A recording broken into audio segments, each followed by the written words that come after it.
Madame la vice-présidente, mes chers collègues, lors de la séance budgétaire de l'an dernier, nous avions souligné que les bons chiffres du premier semestre 2017 et les bonnes nouvelles qui s'accumulaient pour la France en termes d'organisation d'événements de premier plan devaient être l'occasion de ne pas baisser la garde et étaient une opportunité unique d'aller plus loin dans notre volonté réformatrice, dans notre ambition de nous attaquer aux difficultés structurelles de ce secteur.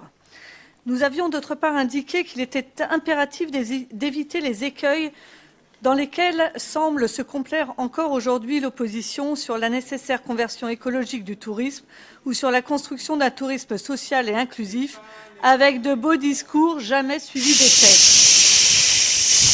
Nous avions enfin insisté sur la nécessité de ne pas nous cacher derrière un débat stérile sur les compétences de telle ou telle strate de décision pour ne pas assumer la sécurité des touristes.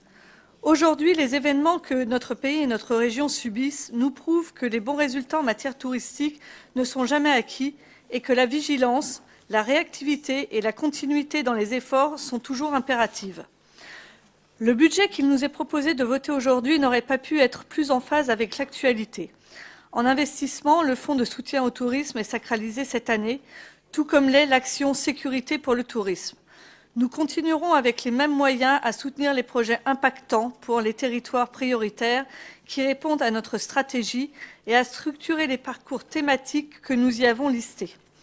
C'est notre stratégie et uniquement de la stratégie voulue et réfléchie. Et même si l'exécution budgétaire n'est pas au goût de l'opposition, nous assumons d'ailleurs le fait de ne consacrer l'argent public qu'à des projets à forte valeur ajoutée pour le contribuable et pour notre territoire, plutôt que de la dilapider pour le simple plaisir de voir les caisses vides en fin d'exercice. Oui, nous lancerons aussi cette année les commissariats mobiles dont la critique ne relèverait aujourd'hui que de la folie et continuerons à sécuriser les grands sites qui sont de plus en plus nombreux à nous solliciter. En fonctionnement, le fonds de soutien au tourisme est également sacralisé et la dotation aux organismes associés est stable, la baisse de 3% n'étant motivée que par une meilleure répartition des charges concernant les CART entre la région et ADP. Je parlais de notre vigilance et de notre volonté de continuité. Ce budget en apporte la preuve. J'évoquais la réactivité, il la démontre également. Les budgets alloués à l'action Région multilingue seront réorientés vers la plateforme d'apprentissage des langues et vers le secteur de l'apprentissage et la formation. Vous le voyez, chers collègues, notre région est très mobilisée sur le secteur du tourisme.